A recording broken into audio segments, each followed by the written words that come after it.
Maybe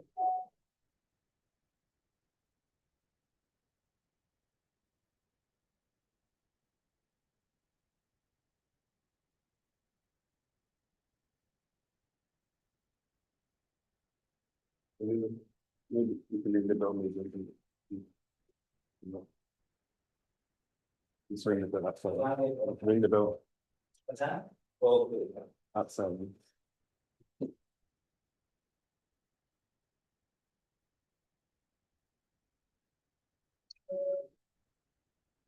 I think you know number two is back in time.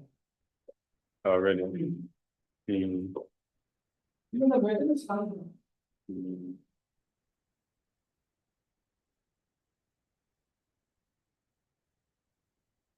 After the weather is on.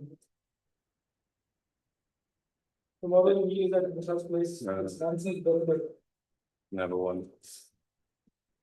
I was saying to Adegunako, I don't think there's been a whole one day there's not been someone ill on Pindabat or not someone sick. But Yeah. Bukar. Yeah. Yeah. That was first word to hear that. Female.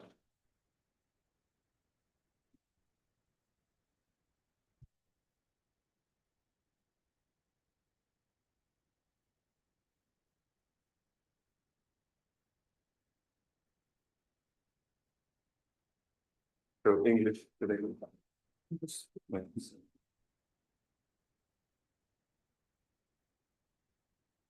Okay, so they will do some chanting in English Pali.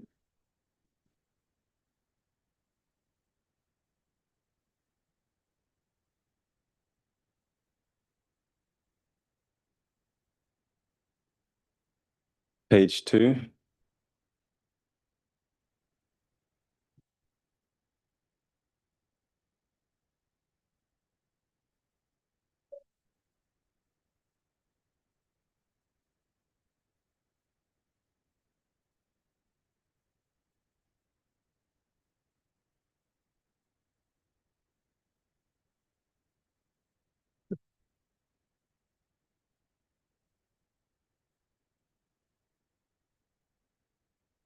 Yoso Bhagava Arahang Sama Sambuddho. To the Blessed One, the Lord, who fully attained perfect enlightenment, Swakato Yena Bhagavata Dhammo. To the teaching which he expounded so well, Supatipanno yasa bhagavato sāvaka sangho. And to the Blessed One's disciples who have practiced well, Dhammayam bhagavantang sadhamang sasangham. To these the Buddha, the Dhamma, and the Sangha, Ime hi sakare hi yatadahang arobite hi abhipujayama. We render with offerings our rightful homage. Sadhu no bhante bhagava suchira parinibbhutopi. It is well for us that the Blessed One, having attained liberation, Pachima Janata Nukampamanasa, still had compassion for later generations. Ime sakare dukatapanna karapute patiganhatu. May these simple offerings be accepted. Hamakang te kadatang hitaya sukhaya, for our long-lasting benefit and for the happiness it gives us. Arahang Sama Sambuddho Bhagava, the Lord, the perfectly enlightened and blessed One, Buddhang Bhagavantang Abhivademi. I render homage to the Buddha, the Blessed One. Sawakato Bhagavata Dhammo. The teaching so completely explained by him. Dhammang namasami. I bow to the Dhamma. Supatipanno Bhagavato Sāvaka Sangho. The Blessed One's disciples who have practiced well. Sanghang Namami. I bow to the Sangha. Handamayang Buddhasa Bhagavato Pupakamana Kadang Karomase. Namo tassa bhagavato arahato sama sambuddhassa. Namo tassa bhagavato arahato sama sambuddhassa. Namo tassa bhagavato arahato sama sambuddhassa. Homage to the blessed, noble, and perfectly enlightened one.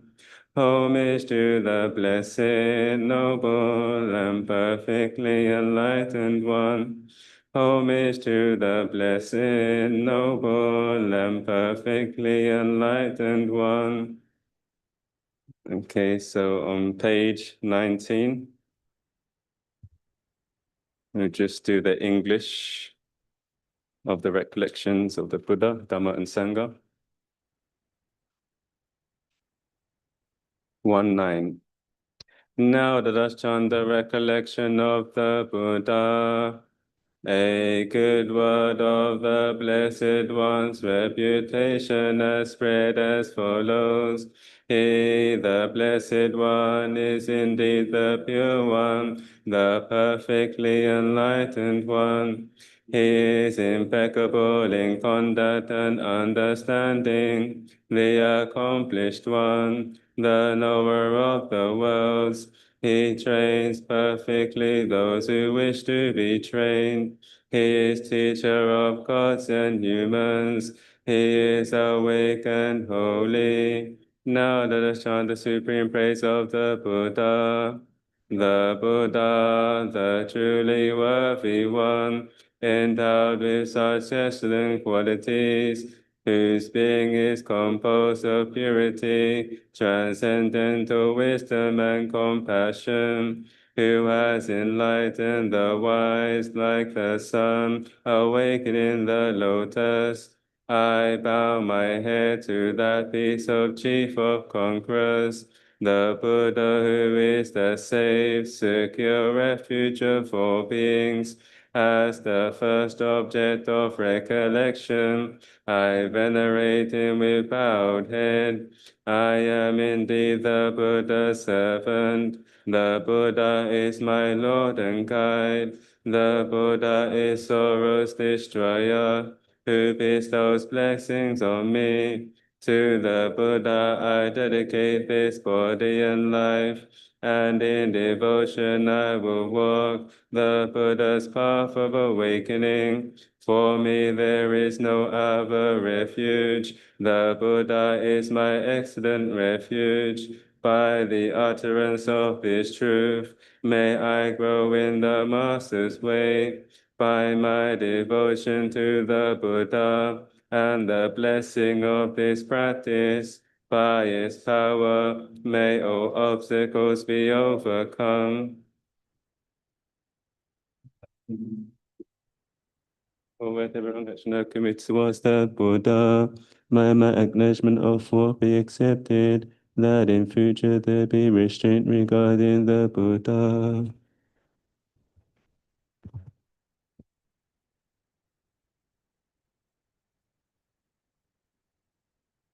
Now let us chant the recollection of the Dhamma.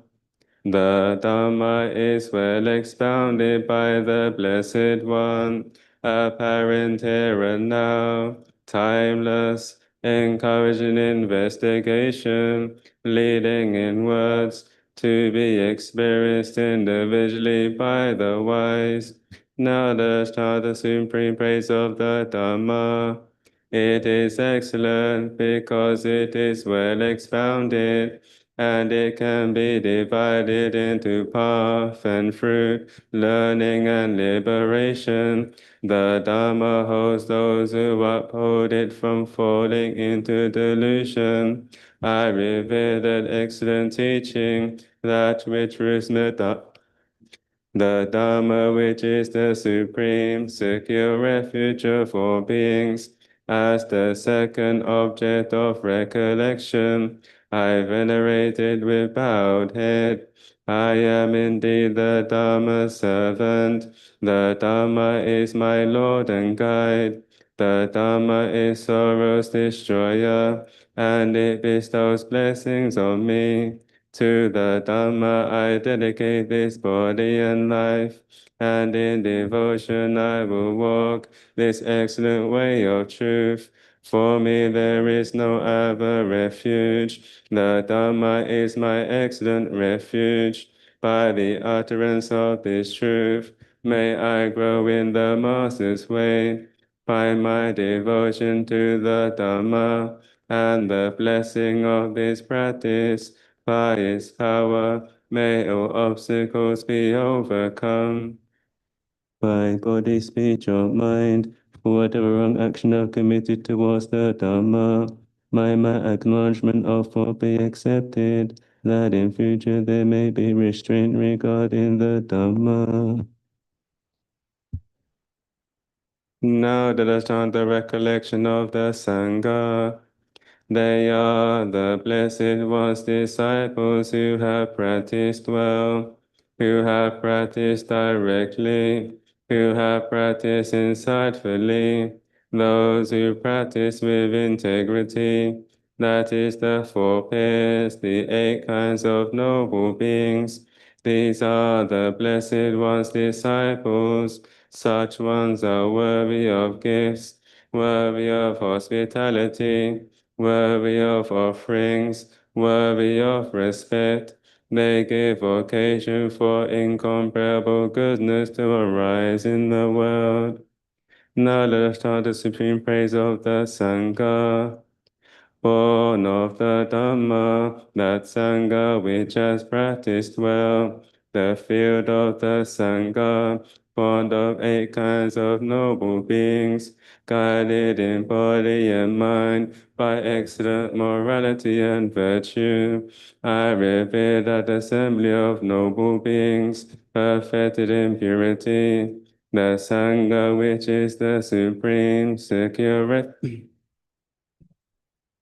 As the third object of recollection, I venerated with bowed head. I am indeed the Sangha servant. The Sangha is my Lord and guide. The Sangha is sorrow's destroyer, and it bestows blessings on me. To the Sangha I dedicate this body and life, and in devotion I will walk the well-practiced way of the Sangha. For me there is no other refuge. The Sangha is my excellent refuge. By the utterance of this truth, may I grow in the Master's way. By my devotion to the Sangha and the blessing of this practice, by its power, may all obstacles be overcome. By body, speech, or mind, whatever wrong action I've committed towards the Sangha, may my acknowledgement of what be accepted, that in future there may be restraint regarding the Sangha.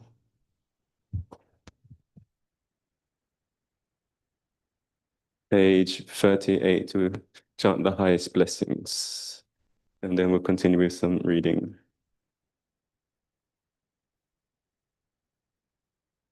Three, 8.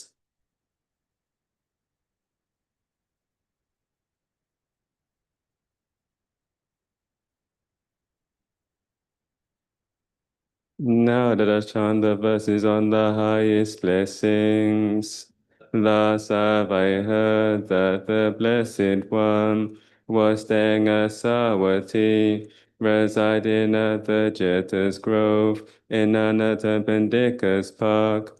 Then in the dark of the night, a radiant Deva illuminated old Jeta's Grove. She bowed down below before the Blessed One. Then standing to one side, she said, there was our concern for happiness and ever long for peace. The same is true for humankind. What then are the highest blessings? Avoiding those of foolish ways, associating with the wise, and honoring those worthy of honor.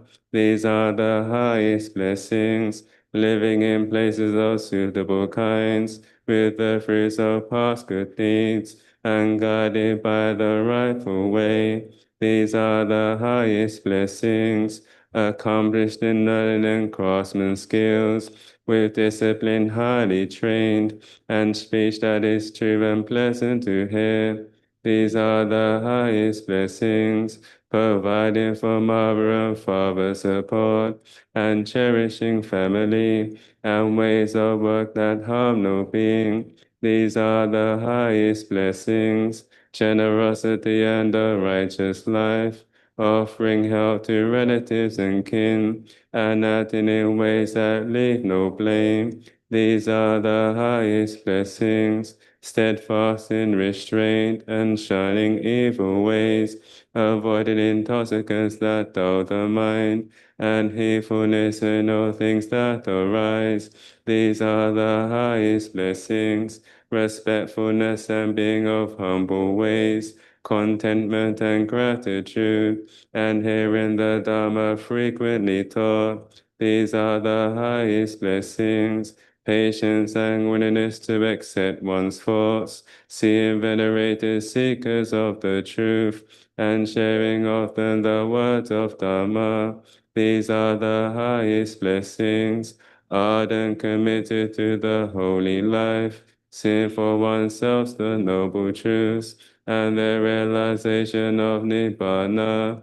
These are the highest blessings, although in contact with the world, unshaken the mind remains, beyond all sorrow, spotless, secure. These are the highest blessings. They who live by following this path know victory wherever they go, and every place for them is safe. These are the highest blessings. Okay, so we'll continue with some readings.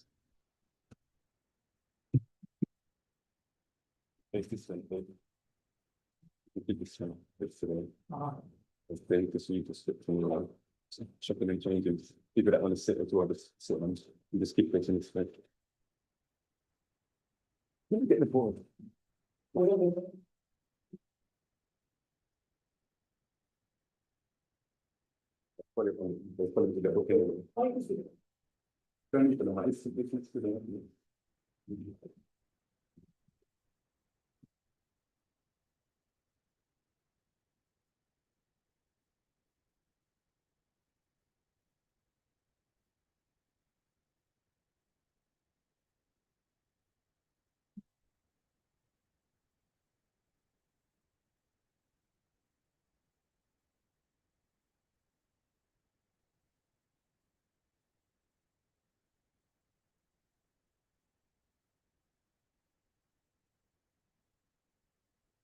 Okay, so today we'll read a part on Samadhi, right view, on page 594.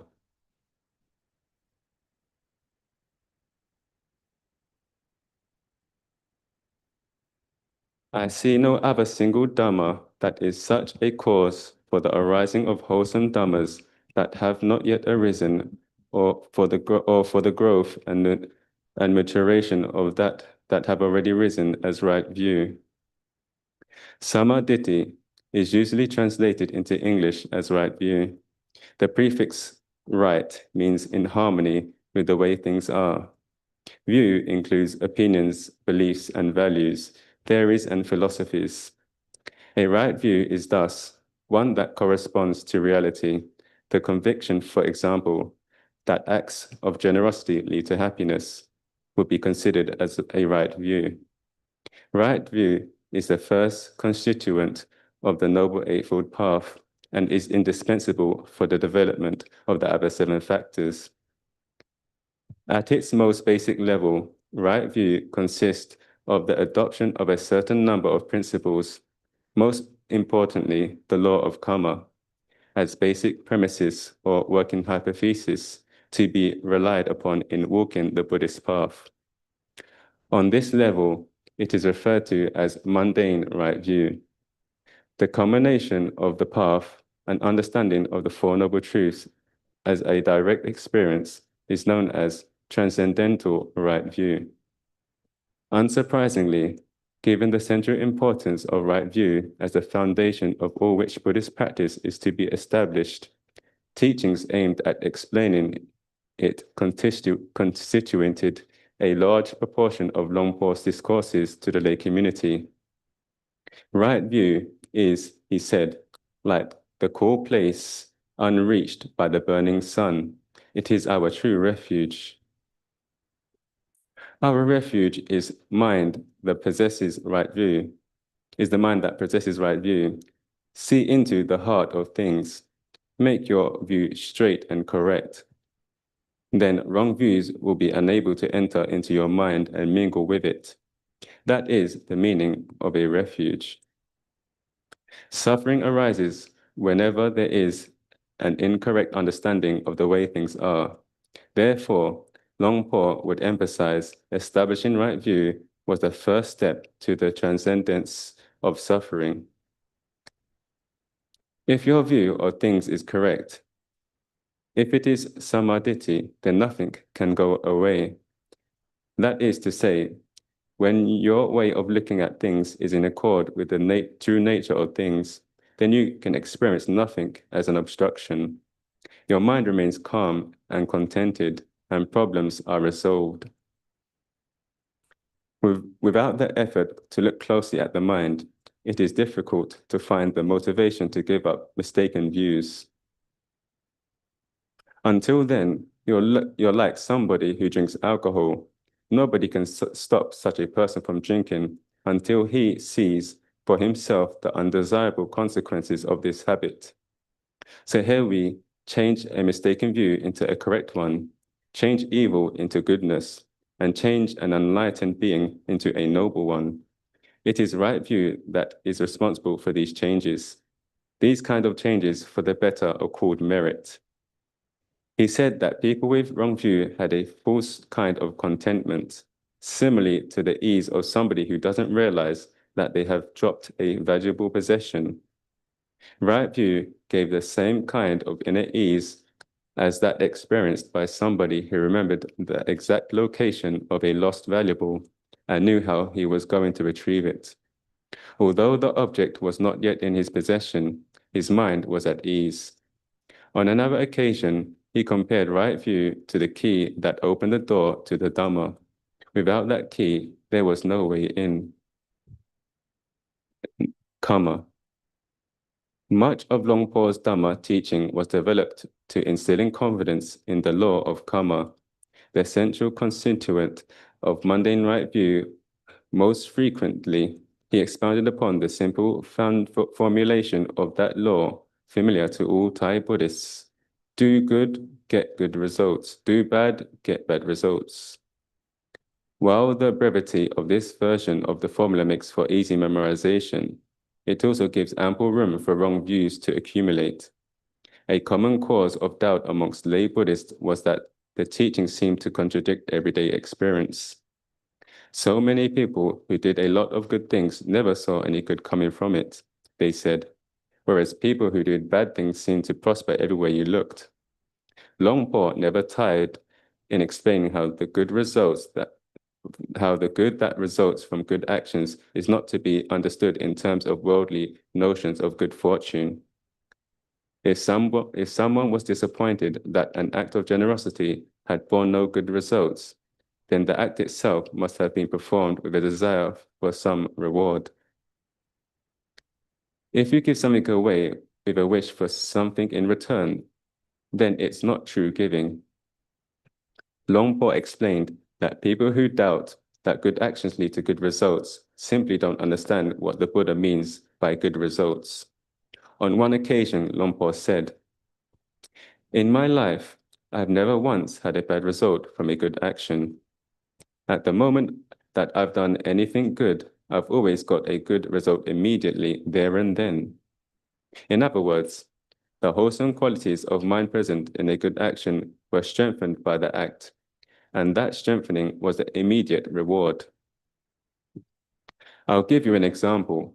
Suppose you have a friend who is poor and you take him in. You look after him, give him money and education until finally he is able to get a job, support himself, and in time gain success in his career.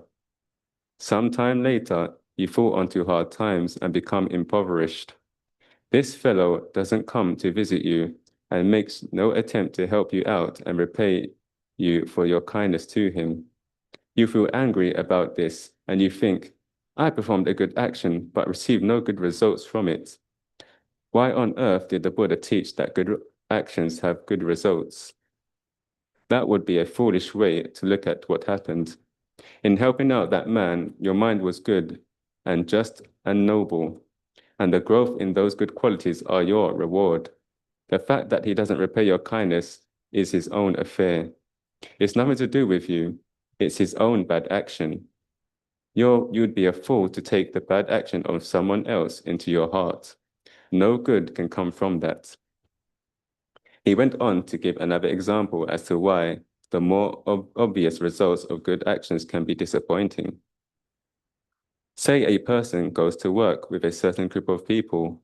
Perhaps she is a manager, a director of an institution, a headmistress or whatever, and does a great deal of good. She does the best that can be done, but in the conventional sense, doesn't get much good out of it. People gossip about her behind her back, criticize her, stir up trouble for her. As time goes on, she seems to have received no good results from her work, only criticism. The person feels discouraged. She doesn't want to go on, she thinks. She thinks that the Buddha taught that good actions have good results, but that it hasn't worked out like that. Perhaps she rebukes the Buddha for lying, or she thinks the Buddha got it wrong. In fact, it's she herself that is wrong. She has not reflected on all the conditioning factors involved.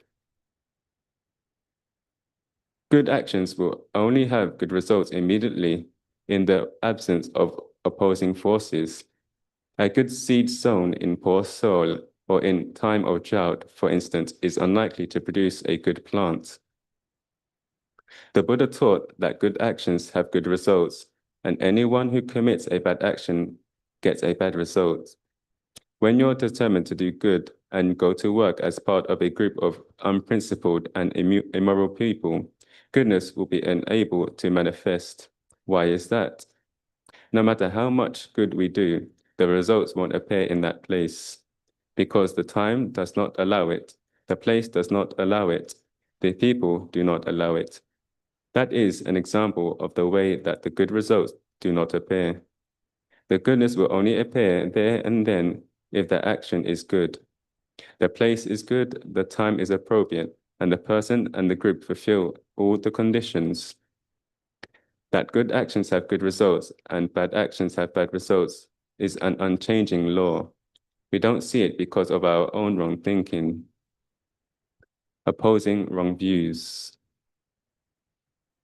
At the same time as explaining the nature of right view, Longpo pointed out the fallacies he saw in beliefs and practices that were in conflict with it.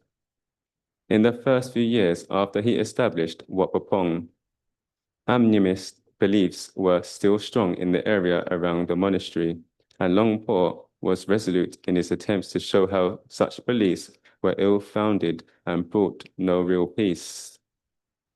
Animism has always lived alongside Buddhism in Thailand, just as in the human world, powerless ties have always sought to align themselves with powerful patrons, so in their relationship to the spiritual world, have many sought protection and gain from the powerful unseen forces believed to be abound. Making offerings to powerful spirits to placate them or in hope of enlisting their support in the attainment of certain goals has not been seen as a religious practice, but as a common sense strategy in a world of both material and unseen forces. To Long Po, however, such devotions were superstitions that undermined true refuge in the Triple Gem. At the time, as his prestige and the teachings he gave grew in influence, so did the belief in his spiritual potency. As a result, animist influences in the area around Wat Pah Pong declined. Po Non Deng was a local man who became one of Long Po's staunchest lay supporters after abandoning his former beliefs. Long Po taught us not to look on spirits as a refuge, not to be gullible and superstitious, and not to believe that there are auspicious and inauspicious times for doing things. He said, on whatever day you have the opportunity to do something good, if it is convenient and pleasant, and there are no obstructions, then that is a good day. My family were all inspired by Long Po's teachings. When we tried out what he had said, we got results. It gave me confidence and faith in his reasoning and inspired me to practice according to his teachings. Po Non Nu Deng's family had always been normally Buddhists. They regularly went to make merit in the local monasteries, but they had only the most superficial understanding of Buddhist teachings. It all started with my wife. She was a medium. My grandparents had all worshipped a kind of spirit called Pi, which is a ghost, Tai, which they believed was a refuge that could protect them from every danger and misfortune. Their beliefs were passed down to my generation. It's a depressing story. It's as if we were fools who'd volunteered to be somebody's slave, and it wasn't easy to give up. It was a real wrench. Po Nu Deng, at his wit's end as to how to free himself from the throes of the spirit, went to pay respects to Long Po. I asked him what we could do so that the Pi Tai would leave my family alone. We sat talking about it at his kuti until 2 in the morning. His advice was that my wife and I should keep the 5 precepts strictly for 3 months, chant the qualities of the Buddha, Dhamma, and Sangha every day, and develop metta meditation. We should spread kind thoughts to all sentient beings that are in distress, those living in houses, living in trees, in the mountains, everywhere. We should radiate kindness to all our companions in the suffering of birth, old age, sickness, and death, wishing they would bear no enmity against each other. In those days, I was pretty poor, and my house was just a small hut. I wanted to invite Long Po and some of his monks to take a meal there, but I was afraid it would be inconvenient for them. He said, "Is it big enough for 5 monks to sit down in?" I said, it was, and he said, "Then we can go. If you don't have any money to buy food to eat with the rice, don't worry. Just boil up some cassia leaves and make a curry. That will be fine." A few days later, Long Po took a group of monks to Po Non Deng's house before the meal's offering. They chanted auspicious verses of blessings, and after it, Long Po gave a talk to the extended family and friends in which he expanded upon the advice he had given Po Nu Deng. Because of the respect I felt for Long Po, I did all of what he suggested. My wife and I were able to keep the 5 precepts purely for the whole of the 3 months. In fact, I've kept them ever since. I was 36 then, and now I'm almost 70. From the day that Long Po came to our house, no spirit ever appeared again. There were a lot of other households in the village that had lost their faith in the power of the spirits and wanted to get rid of them and give up their devotions. When the news got around about our success, a lot of people who had never been interested in the monastery before started to go to pay respects to Long Po, and soon there were more invitations for him to take his meal in the village. After he'd finished his meal, he would teach them to take the Buddha, the Dhamma, and the Sangha as their refuge. And then there would be a Chak Bang Sung, which is a short note, is a ritual in which the layperson covered by white cloth symbolically dies to his bad habits or bad lucks and makes a fresh start. It was one of the rituals that Longpo agreed to conduct after giving a talk explaining the causes and conditions for making a fresh start in life. When Longpo left the house, he would have the host take the spirit house along and have him burn it by the side of the road as soon as they were out of the village. So that was the end of the problem. We've lived peacefully ever since, and no spirits ever came to trouble us.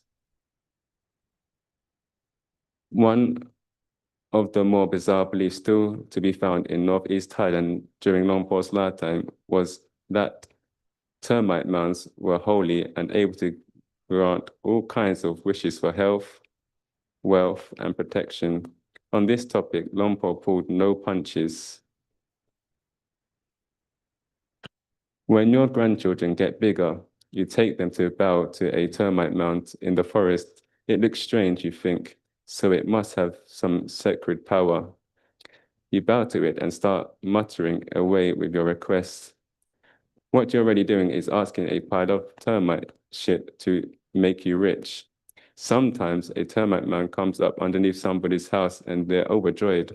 They rush off to get the monk's robe to wrap around the mound. They go and get some flowers to offer to it.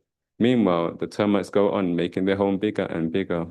In the end, the owners of the house have nowhere to live because it's full of holy paraphernalia. They don't know where to live in their own home. And so what do? They pray to the termite mound for guidance. It's the deepest pit of delusion. Okay, I'll leave it there. Okay, so we'll sit till 8.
Sama Sambuddho Bhagava Buddhaṃ Bhagavantaṃ Abhivādemi Savakato Bhagavata Dhammo Dhammang Namasami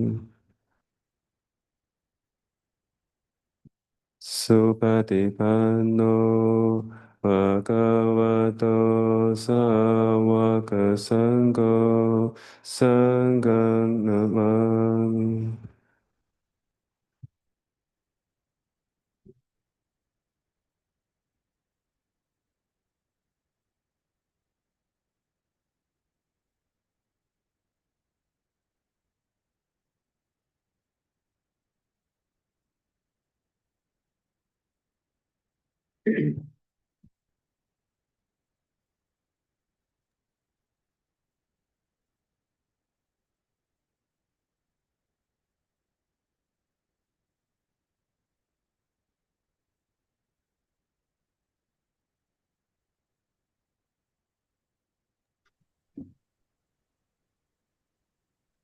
भिक्षु संघ को 3 बार नमन।